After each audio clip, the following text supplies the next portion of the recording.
story you are about to hear is true. Only the names have been changed to protect the innocent. Fatima Cigarettes, best of all long cigarettes, brings you Dragnet.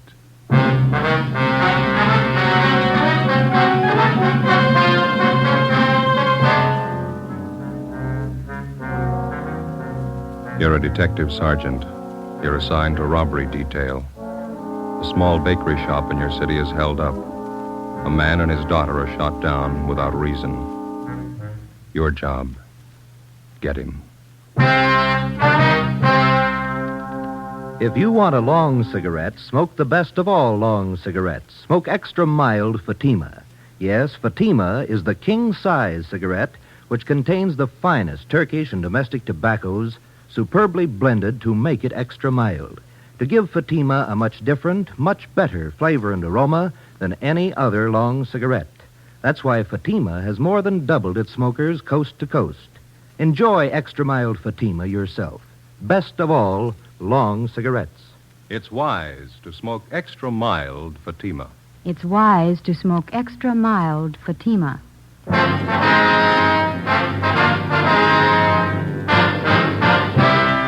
Dragnet, the documented drama of an actual crime.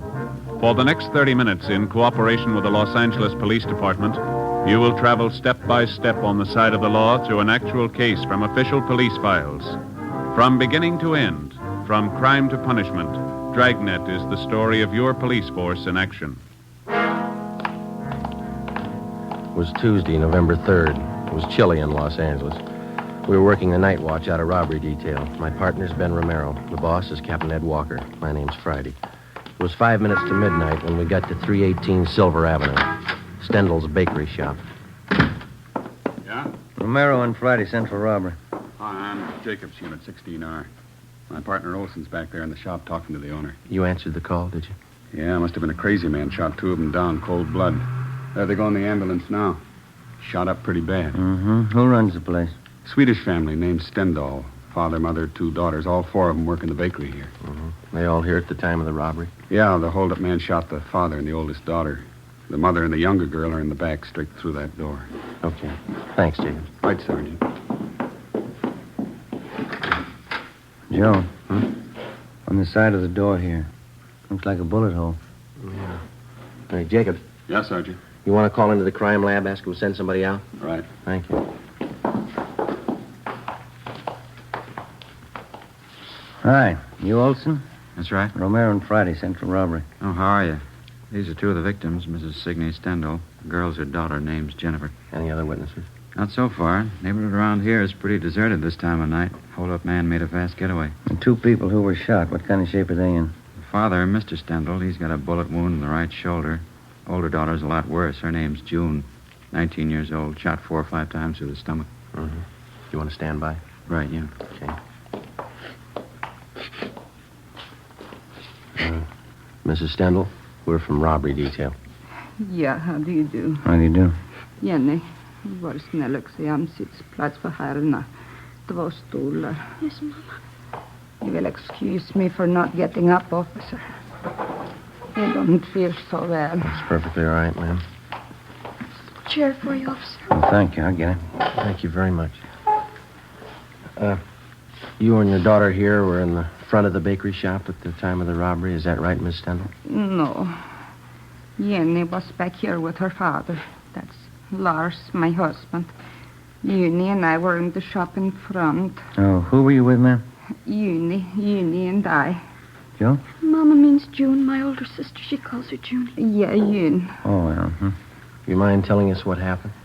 Well, June and I was scrubbing the floor of the shop. Every Tuesday night we scrubbed the floor of the shop. Then this man came in and pointed a gun. He wanted our money. About what time did he come in? 11:15, 11:20. I don't remember for certain. He wanted our money and I gave it to him. How much was that, ma'am? Jenny, du vet. Hur mycket pengar var det förresten? $24. Yeah, $24. Just the paper money. He took it and put it in his pocket. June, my daughter, she started to cry. The man hit her. She cried some more. Then Lars and Jenny came running from the back. Yes, ma'am. The man pointed the gun. He made Lars and me and Jenny stand against that wall. But not June. He took hold of her. Jenny, hur ser du dig? Den vägen din mannen. Han var där. June. It was getting fresh with her, Mama. The man tried to get fresh with June officers. June hit him. He tried to drag her out the door with her. Yeah, Jenny hit him. Hit him good. Then he went like that, threw her against the counter and pushed June down. Crazy man. Crazy look. He kicked her. Mm-hmm. Then Lars, my husband, he ran at the man. He heard the gun loud, and Lars fell down. And I screamed. Yeah, Jenny screamed. I turned and I saw the man standing over June. He pointed the gun down at her. Yes, ma'am. Crazy look on him.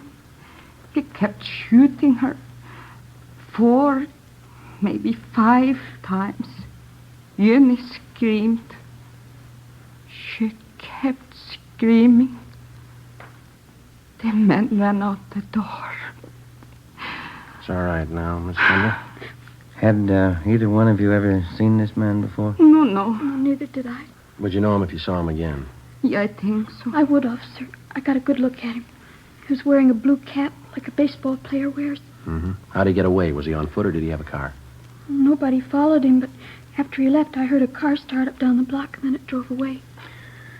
Do you have anything else to add, Mrs. Stendhal? I hope you catch the man. He's bad. Please catch him. Yes, ma'am. We're going to try.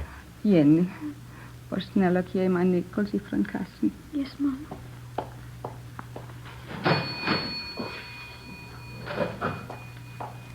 Here, Mama. Here, officer. When you find the man, please call me. You keep the nickels. We'll call you.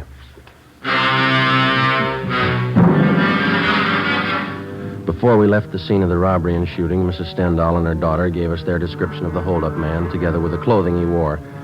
The suspect had no outstanding physical characteristics that they'd noticed. The only thing unusual about his clothing was that he wore what appeared to be a baseball cap at the time of the hold-up. She described the cap as light blue with a visor. Together with Officers Bechtel and Lopez from Central Robbery, we canvassed the immediate neighborhood for other possible witnesses. We found none. The next morning, we went out to the hospital. The condition of the older daughter, June, was critical. We interviewed the father. He could tell us nothing. At 10 a.m., Mrs. Stendhal and her younger girl, Jenny, were brought to the office, and we started them looking through mug books of parolees previously convicted of armed robbery. Within 2 hours, both of them positively identified the picture of a recent San Quentin release as that of the hold-up man. His name was Harold Best. We started a quick rundown. You pulled the package, Johnny? Yeah, here's the dope. Harold Best. Alias Harold Norris, alias Harold Thompson, alias Tom Norris. One term for armed robbery in Q. Got out 4 months ago. Ammo and description both match. How about the ex-con file? Did you check it? He's registered. Did you get a hold of his parole officer? Yeah, 2440 Excelsior Avenue, his rooming house. Well, that checks with the ex-con files. Parole officer says Best went to work 2 weeks ago at a filling station over on Vermont. Yeah? Doesn't seem to be able to hold a job. Quarrelsome, run himself into debt. I got him. Robbery, Romero. Yeah, right. That's all, huh? Yeah. Right, bye. Ray Pinker at the crime lab. They checked the slugs taken from the 2 victims. Yeah? They came from a .32 caliber revolver. Probably a Colt. Mm-hmm. Anything else? That's it. Not too bad a start. We've had worse. Yeah. Maybe we can make that phone call pretty quick. 2 p.m. Wednesday. Ben and I drove out to his rooming house at 2440 Excelsior Avenue, and we found that Herbert Best was still living there. We had the landlady show us his room. Besides the usual personal belongings, we came across nothing of consequence. After questioning the landlady, we drove to the service station on Vermont Avenue, where Best was supposed to be employed.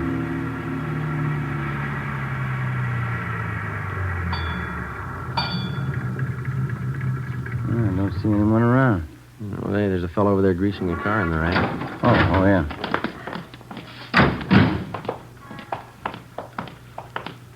That looks like Best. Mm-hmm. Hey, fella. You. Yeah? Can you tell us if there's a Herbert Best working here? Sure, I'm him. Why? Police officers would like to talk to you. Yeah? What's the matter? Routine investigation. Got a few questions for you. Supposed to have this car greased up by 3:45. What am I supposed to do, please? You or boss? I'll find him, Joe. You got any heat on you? No. What's it all about? How long's this going to be? A couple of minutes. Won't take more than a grease job. Put this thing in shape. We'll wait for you. How'd you find me? That nosy landlady of mine? No, routine channels.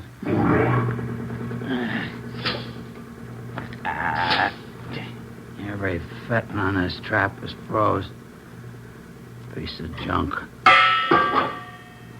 Well, what's it all about? Got a few things to straighten out, Best. How long you been working here?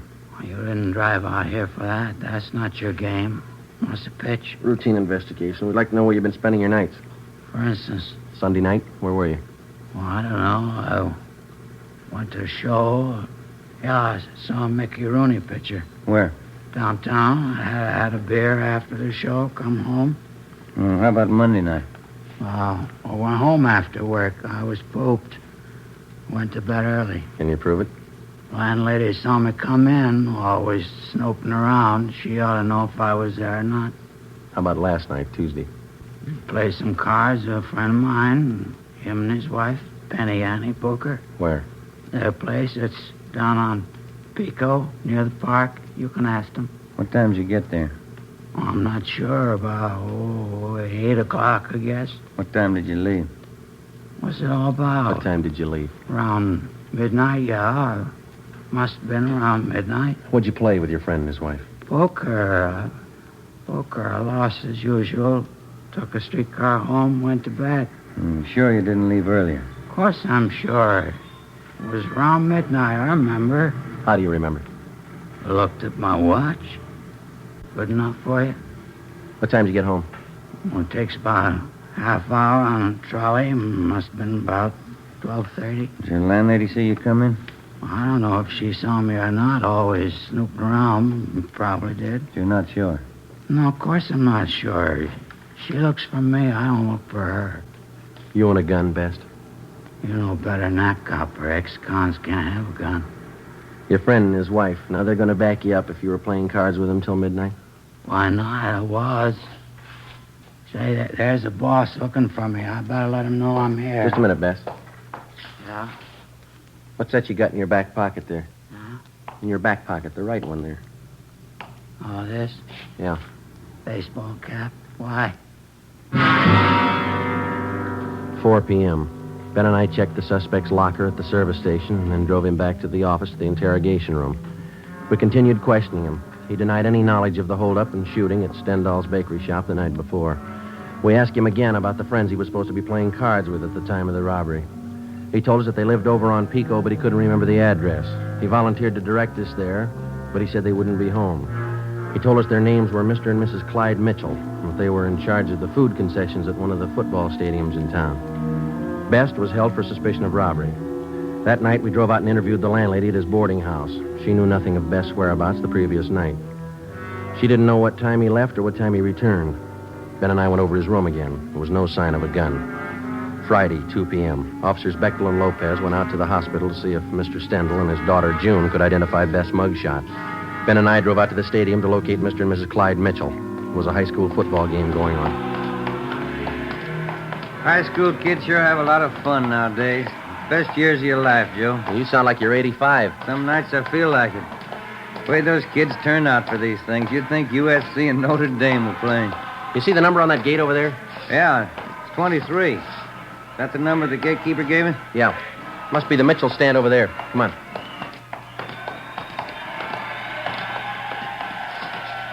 Oh, miss, can you tell us where to find Mr. and Ms. Mitchell? Yeah, around back of the stand. You're knocking the door. Thank you. Yeah, come on in. You Ms. Mitchell? That's right. What is it? Police officers. I'd like to talk to you if you have a few minutes. All right. I'm having a bite of lunch, but come on in.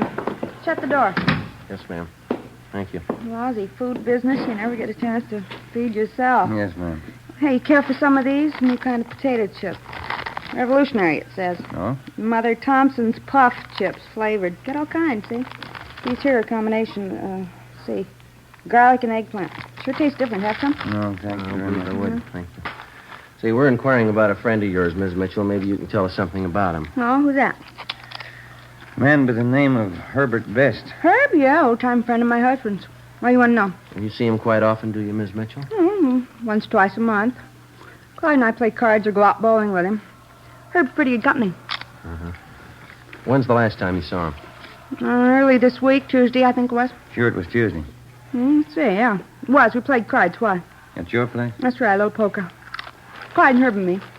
What time did Best get to your place, Ms. Mitchell? Right after I finished up with the dinner dishes, around 7:45, I'd say. How long did he stay? A couple of hours. We sat around, had a few drinks, played poker, nickel limit. What time did he leave? Do you remember that? A little before 10, I think. You sure of that, ma'am? It's important. Sure as I can be. Must have left before 10 because Clyde and I listened to the 10 o'clock news alone. Then we went to bed right after. Your friend Best tells us he didn't leave your place until midnight. Oh, that's not right. There must be mixed up. He left before 10, I'm sure of that.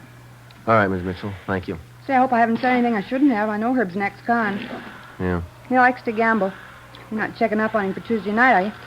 that's right. You playing too much poker? We're not playing enough. 3:30 p.m. We located Mr. Mitchell, corroborated his wife's story, and then we went back to the city hall. Officers Bechtel and Lopez were waiting for us. They told us that they had seen Mr. Stendhal and his daughter, June, at the hospital. Both of them had identified Herbert Best's mugshot as that of the holdup man.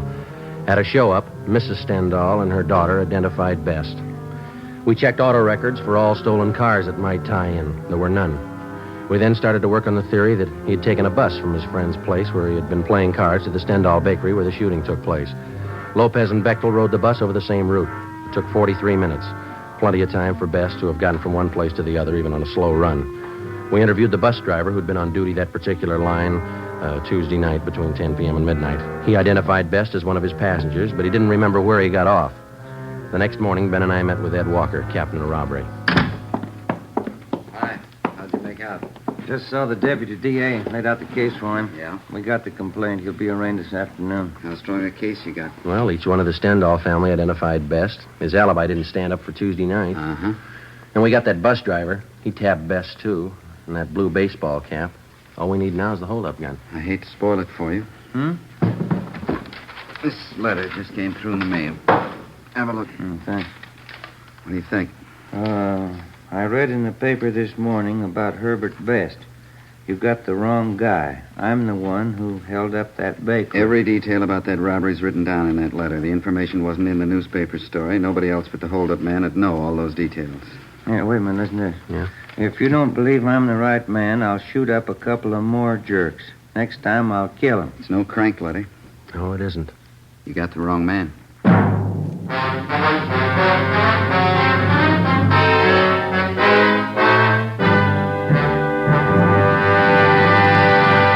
You are listening to Dragnet, the case history of a police investigation presented in the public interest by Fatima Cigarettes. If you smoke a long cigarette, it will be in your interest to listen to this case history recorded by a typical Fatima smoker. Hi there. My name is Bab Beckwith. Bab, that's short for Bethany Ann Beckwith. I live in New York City and I'm a fashion stylist. The other day at a showing of the new fall styles, I ran out of cigarettes. A friend of mine, a designer, introduced me to the new long Fatima. I really wish someone had told me about them sooner. Fatimas are a lot milder than the cigarettes I've been smoking, and they have a delightful flavor, too. I'm very glad to recommend them to you, because I know from experience it's wise to smoke extra mild Fatimas. And more smokers every day are finding that out. Actual figures show extra mild Fatima has more than doubled its smokers coast to coast. So enjoy extra mild Fatima yourself. The king-size cigarette, which contains the finest Turkish and domestic tobaccos, superbly blended to make it extra mild. You will prefer Fatimas much different, much better, flavor, and aroma. You will agree. It's wise to smoke extra mild Fatima. It's wise to smoke extra mild Fatima. The best of all long cigarettes.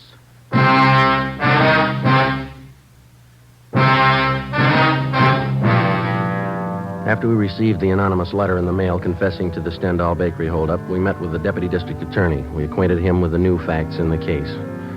That afternoon, the charges against Herbert Best were dropped. We started again at the beginning.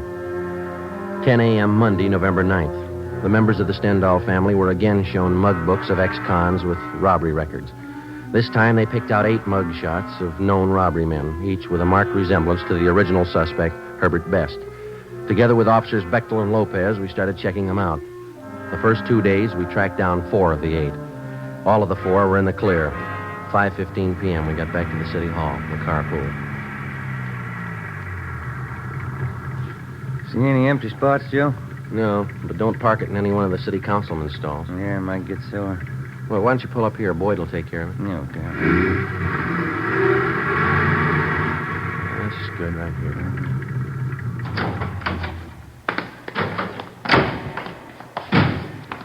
Doggone it, I knew there's something I forgot to do. What's that? Oh, they had an underwear sale today. That place down in South Fig, shorts, T-shirts. Wife told me to be sure and get down there. Well, that'll be another one. That place has sales all the time, don't they? Only twice a year on underwear. Stuff I've got's not going to last till next time. Friday? Ben? Wait a minute. Gene Bechtel. Yeah. Hi, Beck. Hi. What up? Yeah. How'd you make out? 2 men we checked were clean. We picked up something 77th Street station.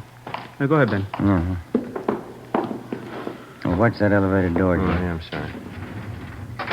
Well, what's with 77th Street?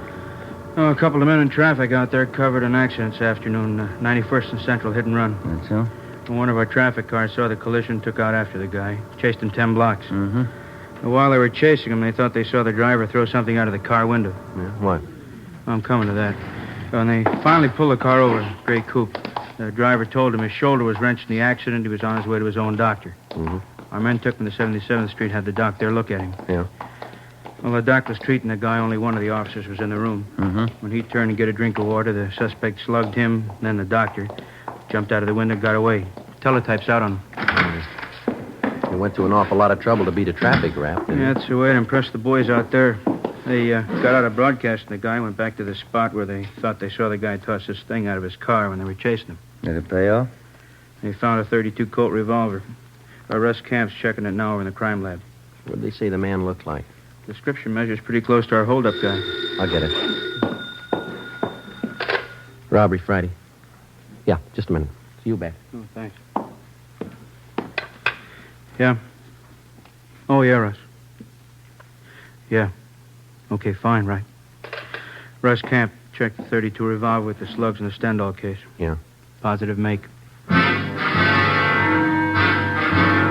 The gray coupe, which the unidentified suspect had been driving, had been checked out by traffic officers at 77th Street Division. They had found that the owner and driver of the car was a man named Bruno Stock, a 2-time loser with a page full of major and minor crimes to his credit. We checked his mama sheet, and we got out a broadcast on him in an APB. A stakeout had been placed at his last known address.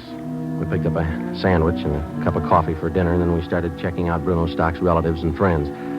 By 6 o'clock the following night, we still had no idea where he was. A little after 9 p.m., we got a call from an informant who told us that a Tommy Josephson, a small-time thief and reputedly a friend of Bruno Stock's, wanted to talk to us.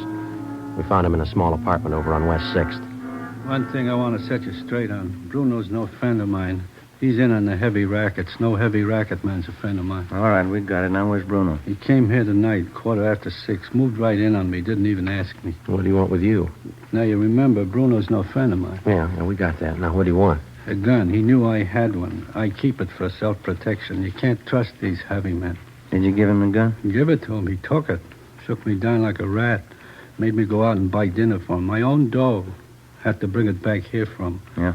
Bruno's no friend of mine. What he does with that gun is his grief. It's out of my hands. When did he leave here? An hour ago, I think. Maybe a little less. Shook me down like a rat. Real heavy guy. Where was Bruno going? I don't know. He's crazy. All them heavy guys are crazy. Talk like somebody with a paper head. Did he tell you where he was going? See a friend of his over in Dogtown. Guy runs a bowling alley. Bruno's going to borrow his car. What for? He's heavy, I tell you. Said he was going out on a heist tonight. Did he ever write you guys a letter? Why?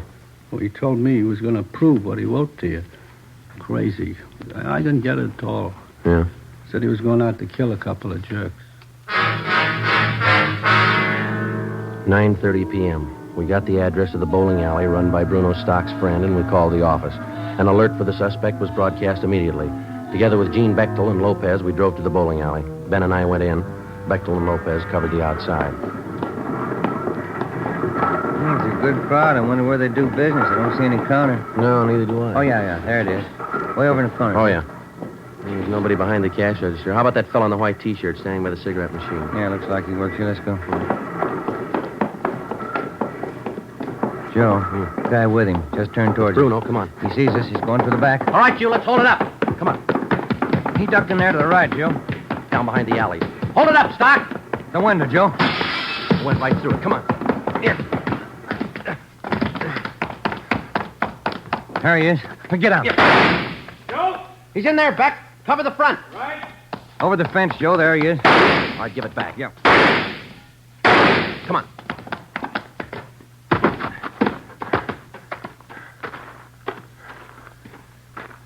You see? No. Got to be in the yard someplace. Yeah. Where'd it come from? I can't see. Keep down. Backstairs of that house. There he is. Give it up, Stock. All right, mister. You tag him. Come on.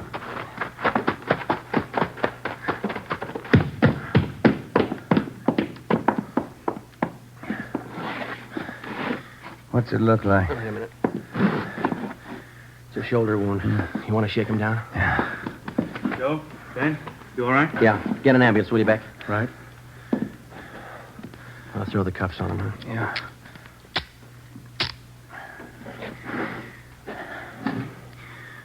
Well, that's it, Joe. Yeah. Where you going? I got a phone call to make.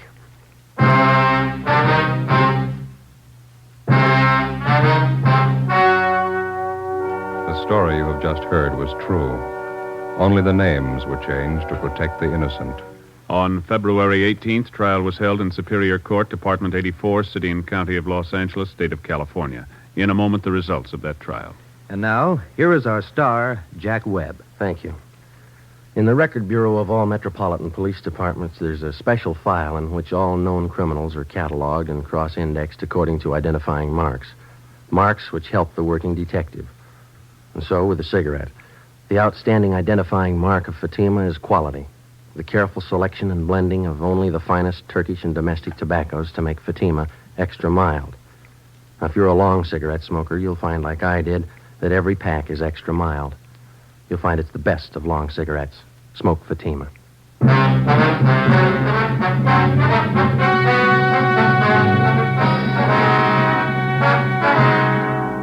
Bruno Alfred Stock was tried and convicted of first-degree robbery and assault with intent to commit murder, 2 counts.